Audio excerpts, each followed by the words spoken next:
जय मां शारदे। आप सभी को बसंत पंचमी पर्व की हार्दिक शुभकामनाएं। बसंत पंचमी के दिन सरस्वती माता की पूजा की प्रथा सदियों से चली आ रही है। माना जाता है कि सृष्टि के निर्माण के समय देवी मां सरस्वती बसंत पंचमी के दिन प्रकट हुई थी। बसंत पंचमी को मां सरस्वती के जन्म दिवस के रूप में भी मनाया जाता है, इसलिए मां सरस्वती की इस दिन पूजा अर्चना भी की जाती है। बसंत पंचमी पर सरस्वती पूजा करने के लिए सबसे पहले सरस्वती माता की प्रतिमा या फिर तस्वीर को सामने रखें। उसके सामने घी का दीपक जलाएं। इसके बाद में कलश स्थापित करके गणेश जी का पहले पूजन करें। उसके साथ साथ नवग्रहों की विधिवत पूजा करें। पूजा करने के बाद सरस्वती माता की प्रार्थना बोलनी चाहिए। उसके बाद में माता सरस्वती को पीले रंग के चावल या फिर बूंदी का भोग लगाना चाहिए। ज्ञान के बिना कुछ भी संभव नहीं है, इसलिए इस दिन चाहे पढ़ाई करने वाले बच्चे हों या व्यापार करने वाले व्यापारी हों, इस दिन सरस्वती माता के नाम से व्रत अवश्य रखें। सृष्टि के निर्माण के समय सबसे पहले माँ लक्ष्मी देवी प्रकट हुई थी। उन्होंने भगवान शिव, श्री विष्णु एवं ब्रह्मा जी का आवाहन किया।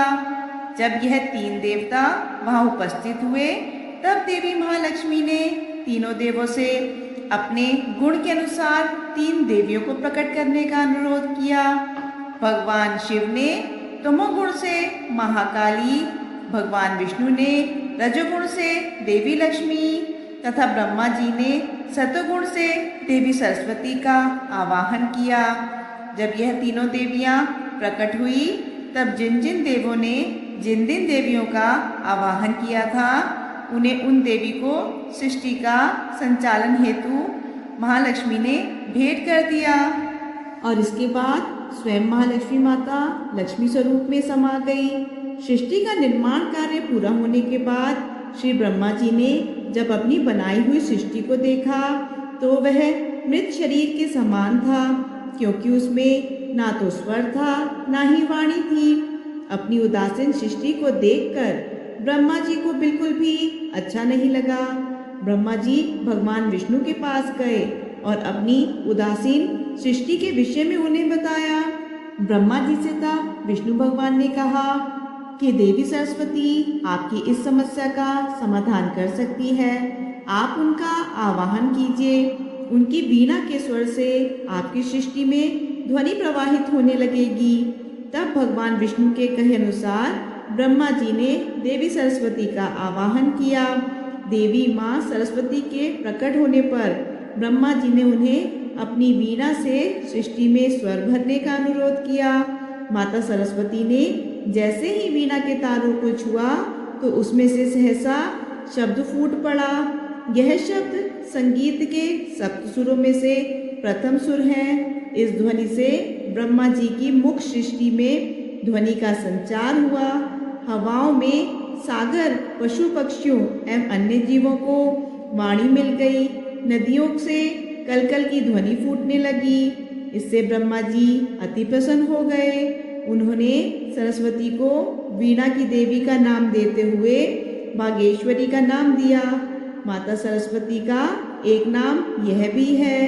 सरस्वती माता के हाथों में वीणा होने के कारण उन्हें वीणा धारिणी भी कहा जाता है। माँ सरस्वती, माँ लक्ष्मी और माँ गंगा, यह तीनों ही भगवान श्री हरि विष्णु की तीन पत्नियां थी। तीनों श्री नारायण जी को प्रसन्न रखने का पूरा प्रयास करती रहती थी, ताकि भगवान श्री हरि विष्णु का उन्हें विशेष प्रेम प्राप्त हो सके। लेकिन सरस्वती माता को हमेशा यही लगता था कि भगवान श्री हरि विष्णु गंगा से ज़्यादा प्रेम करते हैं। तीनों के प्रति समान स्नेह रखने के स्थापित सिद्धांत की अनदेखी करके मेरा अपमान कर रहे हैं। ऐसा सोचकर एक दिन सरस्वती ने भगवान श्री हरि विष्णु को बहुत सारी बातें सुनानी शुरू कर दी। लक्ष्मी ने उसे बहुत रोकने की कोशिश करी कि यह हमारे स्वामी हैं, हमें इस तरह की बातें इनसे करना शोभा नहीं देता। लेकिन वह गुस्से के कारण नारायण भगवान को तरह तरह के ताने मारने लगी और गंगा को भी अपशब्द कहने लगी। तो भगवान श्री हरि विष्णु की समझ में कुछ नहीं आया। वह इस तरह से लड़ाई झगड़ा देखकर बड़े ही उदास मन से वहां खड़े हो गए और बैकुंठ से बाहर चले गए। तब नारायण को इस प्रकार उदास मन से बाहर जाता हुआ देखकर सरस्वती जी को बहुत ही दुख हुआ। फिर भी सरस्वती ने यह नहीं सोचा कि मेरी लड़ाई की वजह से नारायण जी चले गए। उन्होंने तो यही सोचा कि इसका कारण देवी गंगा है। तो यह सोच सोचकर सरस्वती को और भी ज्यादा गुस्सा आ गया। क्रोध से भरी माँ सरस्वती ने गंगा पर क्रोध करने के लिए प्रहार करना चाहा। तो यह अनर्थ होता देखकर लक्ष्मी जी से रहा नहीं गया। वह उन दोनों के बीच में आ गई। तो लक्ष्मी जी ने बीच में आकर दोनों को समझा बुझाकर शांत करने की कोशिश करी, जिससे देवी गंगा तो शांत हो गई, किंतु सरस्वती का क्रोध कम होने का नाम ही नहीं ले रहा था। तो वह गुस्से में बोली कि तुम तो गंगा की सहायिका हो, इसलिए उसी का साथ दे रही हो और मेरा अपमान कर रही हो। यह जानकर मुझे बहुत ही दुख हो रहा है। मैं तुम्हें श्राप देती हूँ कि आज और अभी से तुम वृक्ष बन जाओ। तो सरस्वती के इस तरह श्राप देने से लक्ष्मी तुरंत ही तुलसी के पौधे के रूप में बदल गई। अब यह सब कुछ देखकर माँ गंगा को बहुत ही गुस्सा आया और वह सोचने लगी कि मेरी वजह से लक्ष्मी जी को यह श्राप सहन करना पड़ा है। यह तो बेचारी निर्दोष है। निर्दोष को इस प्रकार का श्राप का भागी बनता देखकर गंगा ने भी क्रोधित होकर सरस्वती को नदी बनकर भूतल पर प्रवाहित होने का श्राप दे दिया। सरस्वती भी पीछे नहीं रही और गुस्से में आग बबूला सरस्वती ने गंगा को श्राप देते हुए कहा कि तुम भी भूतल पर नदी बनकर प्रवाहित होगी और मानवों की अस्थियों का विसर्जन तुम्हारे ही अंदर किया जाएगा। इस तरह उन्हें लड़ते हुए और श्राप देते हुए काफी समय बीत गया। तो भगवान श्री हरि विष्णु ने सोचा कि अब तक तो झगड़ा समाप्त हो गया होगा, चलो चलते हैं। यह सोचकर जब श्री हरि विष्णु जी वापस आए तो उन्होंने अपनी पत्नियों के झगड़े और सारी श्राप की कहानी पता चली। साथ ही उन्होंने लक्ष्मी जी को पौधे के रूप में बदला हुआ देखकर भगवान श्री हरि विष्णु को बहुत ही दुख हुआ और वह सोचने लगे कि देवी लक्ष्मी का शांत स्वभाव और कितनी सूझबूझ है, इसलिए मेरी पत्नी बनकर मेरे पास रहने का हक सिर्फ लक्ष्मी जी को ही है। लेकिन क्या ये तीनों एक साथ रह सकेंगी? ऐसी स्थिति तो पुनः भी आ सकती है। तो उन्होंने देवी गंगा और देवी सरस्वती का त्याग करने का निश्चय किया। लेकिन भगवान श्री हरि विष्णु की इस बात का पता गंगा और सरस्वती को लगा तो वह बड़े ही डरपोक स्वरों में माफी मांगने लगी और श्राप का शीघ्र निवारण करने के लिए कहने लगी। तब भगवान विष्णु ने उन्हें बताया कि गंगा पृथ्वी पर मनुष्य के पापों को धोने के लिए अवतरित होंगी और यह नदी के रूप में स्वर्ग से भूलोक और पाताल लोक में त्रिपथग होकर बहेगी। साथ ही वह अंश रूप में उनके चरणों में परमपिता ब्रह्मा के कमंडल में और महादेव की जटाओं में भी रहेंगी और साथ ही सरस्वती भी उनके साथ भूतल पर बहेगी और साथ ही अंश रूप में उनके साथ भी रहेंगी। केवल देवी लक्ष्मी ही पूर्ण रूप से उनकी पत्नी बनकर बैकुंठ में निवास करेंगी। साथ ही उन्होंने शालिग्राम का रूप लेकर देवी लक्ष्मी के तुलसी रूप का पाणी ग्रहण भी किया था। कहा जाता है कि एक दूसरे के श्राप के कारण ही दोनों पृथ्वी पर नदी के रूप में बह रही हैं और लक्ष्मी जी हमेशा भगवान श्री हरि विष्णु के साथ उनकी पत्नी बनकर बैकुंठ में निवास करती हैं। आइए अब आपको सुनाते हैं माँ लक्ष्मी जी की और माँ सरस्वती जी की पौराणिक कथा। इस कथा के अनुसार एक बार माता सरस्वती वीणा बजा रही थी। उस समय उनके पास धन की देवी लक्ष्मी आ गई। तो माँ सरस्वती ने माता लक्ष्मी का आदर सत्कार किया और पूछा कि तुम आज तो बहुत दिनों बाद आई हो, क्या बात है? इतना सुनते ही देवी लक्ष्मी ने अपने गुणों का बखान करना शुरू कर दिया। माँ लक्ष्मी कहने लगी, वह तो धन की देवी है और सारा संसार उनकी स्तुति करता है, क्योंकि सभी धनवान होना चाहते हैं, इसलिए मैं जल्दी नहीं आ सकती। और तुम्हारा क्या है, तुम तो हर समय केवल वीणा बजाती रहती हो, इस वीणा से क्या होने वाला है। तब माता लक्ष्मी के ऐसे शब्द सुनकर माँ सरस्वती बहुत ही दुखी हुई और देवी लक्ष्मी से कहा कि आप तो धन की देवी हैं, लेकिन आप कभी भी एक जगह नहीं टिकती, इसी कारण सारा संसार आपको चंचला भी कहता है। आप धन दे सकती हैं, लेकिन ज्ञान नहीं दे सकती, और ज्ञान की कमी के कारण व्यक्ति कभी भी धन का सही उपयोग नहीं कर सकता। इसलिए तुम्हारी भी ज़रूरत है और मेरी भी ज़रूरत है। जो ज्ञानी व्यक्ति होता है, अगर उसका धन का अभाव है तो भी वह अपने ज्ञान से धन प्राप्त कर लेता है। धन होने से और ज्ञान ना होने से वह धन का सही उपयोग नहीं कर सकता। तो यह सुनकर देवी लक्ष्मी को बहुत ही क्रोध आया और दोनों के बीच में लड़ाई होने लगी। तो धन और ज्ञान पर बहस को इस तरह बढ़ते हुए देखकर देवताओं ने आदिशक्ति से इसका उपाय पूछा। तब आदिशक्ति ने देवताओं से कहा कि यह बहस कभी भी खत्म नहीं होगी। धरती पर जब तक जीवन रहेगा तब तक धन और ज्ञान में श्रेष्ठता का युद्ध चलता रहेगा। धन मिलने से सभी सुखी होंगे, लेकिन ज्ञान के अभाव में धन का सदुपयोग नहीं कर पाएंगे।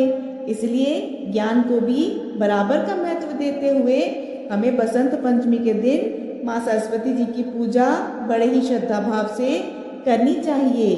सभी प्रेम से बोलिए विष्णु भगवान की जय, माता सरस्वती की जय, माता लक्ष्मी की जय। किसी गांव में दो भाई बहन रहा करते थे। एक बार भाई अपनी बहन से मिलने के लिए जा रहा था, तो रास्ते में एक सांप बैठा था जो भाई को डसने को तैयार था। तो भाई ने सांप से विनती की, हे नागराज, तुम मुझे अभी मत डसो, जब मैं लौट कर आऊँगा तब तुम मुझे डस लेना। उसकी यह बात सुनकर सांप बोला, मुझे क्या पता, मैं कैसे विश्वास करूं कि तुम इसी रास्ते से वापस लौट कर आओगे। अगर तुम ना आए तो इसलिए मैं तो तुझे अभी डसना चाहता हूँ। तो भाई ने कहा कि ठीक है, तुझे मुझ पर विश्वास नहीं तो मेरे साथ चल, मेरे थैले में बैठ जा। तो उसने सांप को अपनी थैली में रखा और उस पर कुछ फूल पत्ती रख दिए और भाई अपनी बहन के घर चल पड़ा। चलते चलते अपनी बहन के घर पहुंचा। उस समय उसकी बहन नवग्रह की कहानी कह रही थी। तो बहन ने कहा कि भाई तू पहले बैठ जा, पहले मेरी कहानी पूरी हो जाए, फिर दोनों बात करेंगे। तो इस तरह बहन ने कहानी शुरू की और भैया ने सुननी शुरू की। जीव की, जानवर की, हाथी घोड़े की, भाई बहन की, घर के धनी की, लड़की के जवाई की, देवरानी की, जेठानी की, सास ससुर की, संग सहेलियों की, सबके 9 ग्रह शांत हो जाओ, ग्रह चले 8 पद, बंदा चले 4 पग, सांप बिच्छू भंवरे सब आग में जल जाएं। कहानी कहकर बहन खड़ी हो गई। बहन ने भाई की सुध ली और कहा कि भाई इस थैले में क्या है। तो भाई बोला कि बहन कुछ नहीं लाया हूँ, लेकिन बहन ने तो ज़बरदस्ती अपने भाई से थैला छीन लिया और खोलकर देखा तो उसमें तो बेल पत्ते, फूल, केले, संतरे, फल, मिठाई आदि बन गए थे और जो सांप रखा था वह हार बन गया। केले, संतरे उसने अपने बच्चों को दे दिए और हार खुद पहन लिया। हार पहनकर जब वह घर के बाहर आई तो भाई बोला, बहन तू तो बहुत गरीब थी, फिर यह इतना महंगा हार तू कहाँ से पहन कर आई है। तो वह बोली कि भैया मैं तो गरीब थी और गरीब ही हूँ, यह हार तो तुम ही अपने थैले में रख कर लाए थे, वही हार मैंने पहना है, तुम ही लाए हो और तुम ही पूछ रहे हो। तो भाई को यह सुनकर बड़ा ही आश्चर्य हुआ। उसने कहा कि थैले में तो मैं अपनी मौत का सामान लाया था, यह हार तो मैं तेरे लिए नहीं लाया था। फिर उसने कहा कि मेरे थैले में तो सांप था, तेरी कहानी कहने से यह सांप हार में बदल गया। भाई बोला, यह तेरे भाग्य से आया है, इसलिए तुम ही इसे रख लेना। तो बहन ने भाई से कहा कि भाई तेरे नवग्रह की दशा चल रही है, तुम घर जाकर भाभी से कहना कि वह नवग्रह की कहानी कहेगी। तब भाई घर पहुंचा और अपनी पत्नी से कहा कि मेरी नवग्रह की दशा चल रही है, इसलिए हम नवग्रह की कहानी कहेंगे। तो भाई पत्नी से बोला कि तू कहे मैं सुनूंगा, मैं कहूँ तू सुनना। चावल चीनी के दाने ला, लोटे भरकर पानी लिया। उसकी पत्नी एक लोटे में चावल और चीनी के दाने डालकर ले आई। कहानी कही जीव की, जानवर की, हाथी घोड़े की, कुत्ते बिल्ली की, देवरानी जेठानी की, सास ससुर की, घर की धनी की, बहन के भाई की, सबके नवग्रह शांत हो जाए। ग्रह चले 8 पग, बंदा चले 4 पग, सांप बिच्छू भवरे सब आग में जल जाए। आज वार, रविवार, सोमवार, मंगलवार, बुधवार, बृहस्पतिवार, शुक्रवार, शनिवार, 7 वारों को नमस्कार, धरती माता को नमस्कार, नवग्रह को नमस्कार। जैसे नवग्रह की दशा बहन भाई की उतरी, वैसे ही सबकी उतरना। तो यह थी नवग्रह की कहानी। इसे 7 वारों को नियम पूर्वक सुनना चाहिए, जिससे आपकी कुंडली में अगर नवग्रह शांत नहीं है तो इस कहानी को सुनने से आपको आने वाली समस्याओं से निजात मिलेगी। अब सुनते हैं गणेश जी की कहानी। सुखपुर गांव में मोहन नाम का एक अंधा अनाथ लड़का रहता था। वह मंदिर के बाहर बैठकर भीख मांगकर गुजर बसर किया करता था। उसी गांव में शंकर चाचा भी रहते थे, जो बचपन से ही मोहन की देखभाल करते थे। मोहन उन्हीं के साथ रहता था और वह उसे सुबह मंदिर के बाहर छोड़ जाते और रात के समय उसे अपने घर ले जाते थे। इसी तरह समय बीत रहा था। एक दिन मोहन ने शंकर चाचा से कहा कि चाचा, आप मेरा बोझ कब तक उठाते रहेंगे? आप बचपन से ही मेरी देखभाल कर रहे हैं, अब मैं आप पर और बोझ नहीं बनना चाहता। आपकी भी बहुत सारी जिम्मेदारियां होंगी, इसलिए आप मुझे मेरे हाल पर छोड़ दीजिए। तब शंकर चाचा ने कहा कि बेटा, मैं तुझे अपना बेटा मानता हूँ, तू मुझे छोड़कर जाने की बात कर रहा है।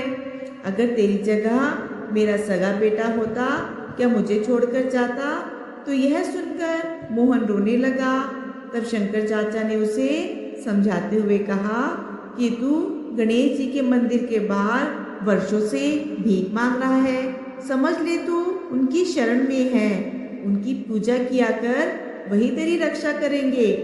तब शंकर चाचा की बात सुनकर मोहन कहने लगा कि चाचा, हम भिखारियों को मंदिर में जाने की इजाजत नहीं है, मैं तो मन ही मन गणेश जी को याद कर लेता हूँ। तब शंकर चाचा ने कहा कि बेटा, तू चिंता मत कर, एक दिन सब कुछ ठीक हो जाएगा। अब तू सो जा, बहुत रात हो चुकी है, सुबह बात करेंगे।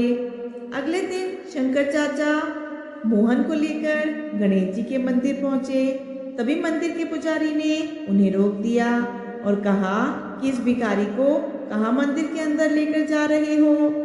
यह तो रोजाना मंदिर के बाहर बैठता है, इसे मंदिर के बाहर ही ले जाओ। तब शंकर चाचा ने कहा कि क्या भिखारी इंसान नहीं होता? उन्हें पूजा पाठ करने का हक नहीं होता? तुम कौन होते हो इसे पूजा करने से रोकने वाले? इस तरह सुनकर पुजारी को गुस्सा आ गया और गुस्से में आकर पुजारी ने उन दोनों को मंदिर से बाहर निकाल दिया। तब मोहन कहने लगा कि चाचा, रहने दो, मैं यहीं से भगवान की पूजा कर लूँगा, आप मुझ जैसे अंधे के लिए झगड़ा मत करो। कहीं पुजारी को गुस्सा आ गया तो वह मुझे मंदिर के बाहर भी नहीं बैठने देगा, फिर मैं कहाँ जाऊँगा? तो ये कहकर मोहन अपनी पुरानी जगह पर जाकर बैठ गया। शंकर चाचा वापस अपने घर चले गए। मोहन बैठकर भीख मांग रहा था, तभी उसे किसी के रोने की आवाज़ सुनाई दी। उसे लगा कि कोई बच्चा रो रहा है, तो उसने टटोलते हुए पूछा कि तुम कौन हो और क्यों रो रहे हो। तब उस बच्चे ने कहा कि मुझे भूख लगी है और मंदिर के पास की दुकान में बहुत से अच्छे अच्छे लड्डू रखे हैं, लेकिन मेरे पास पैसे नहीं हैं, तो मैं वह लड्डू खाना चाहता हूँ। तो मोहन ने कहा कि कोई बात नहीं, तुम मुझसे पैसे लेकर लड्डू खरीद लो। यह कहकर मोहन ने अपने भीख में आए हुए रुपयों में से कुछ रुपए उस छोटे बच्चे को दे दिए।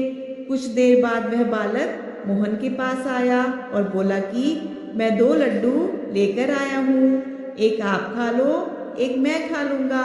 तो मोहन ने कहा नहीं, तुम दोनों लड्डू खा लो। तुम्हारा क्या नाम है? तो उस बालक ने कहा कि मेरा नाम गगन है और मैं पास ही के घर में रहता हूँ। मेरे माता पिता सुबह काम पर चले जाते हैं और मैं मंदिर में खेलने के लिए आ जाता हूँ। यह कहकर वह बालक वहाँ से चला गया। अगले दिन से हर दिन वह बालक आता, मोहन उसे रुपए देता और वह लड्डू खाकर चला जाता।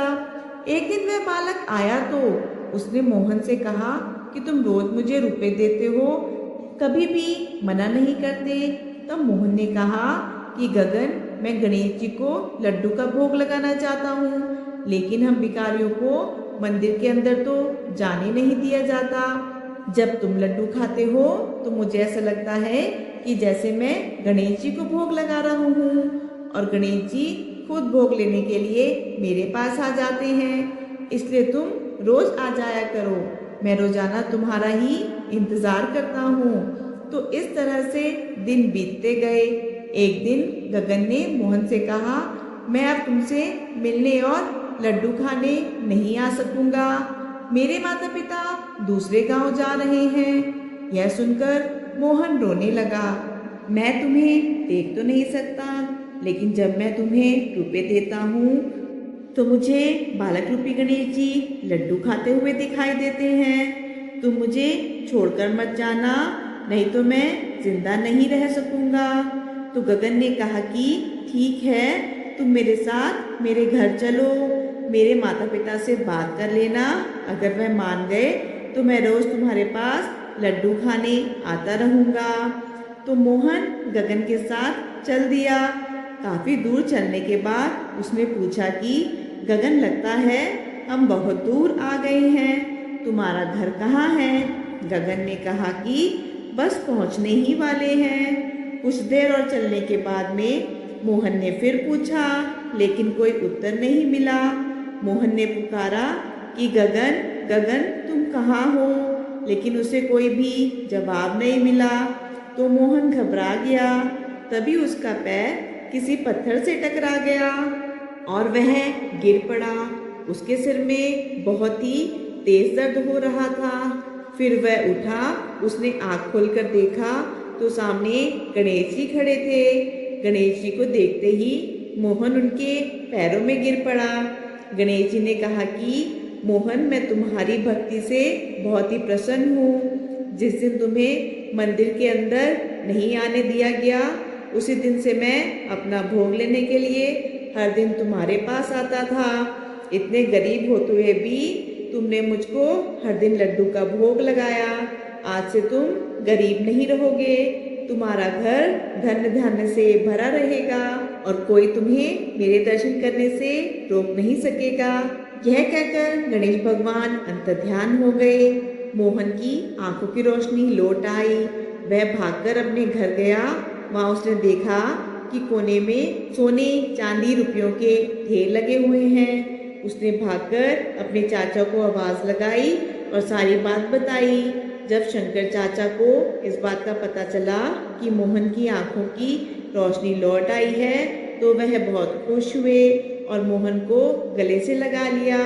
अगले दिन मोहन नए कपड़े पहनकर अपने शंकर चाचा को साथ लेकर गणेश मंदिर जाने लगा। अब उसे गणेश मंदिर में जाने से कोई भी नहीं रोकता था। इस तरह गणेश जी ने अपने भक्त के सारे विघ्न दूर किए। प्रेम से बोलिए गणेश भगवान जी की जय। आपको आज की कथा पसंद आई हो तो इस वीडियो को लाइक करिएगा, ज़्यादा से ज़्यादा शेयर कीजिएगा। कमेंट बॉक्स में माँ सरस्वती की जय, गणेश भगवान, लक्ष्मी माता की जय और विष्णु भगवान की जय ज़रूर लिखिएगा और चैनल को सब्सक्राइब करना बिल्कुल भी मत भूलिएगा। धन्यवाद।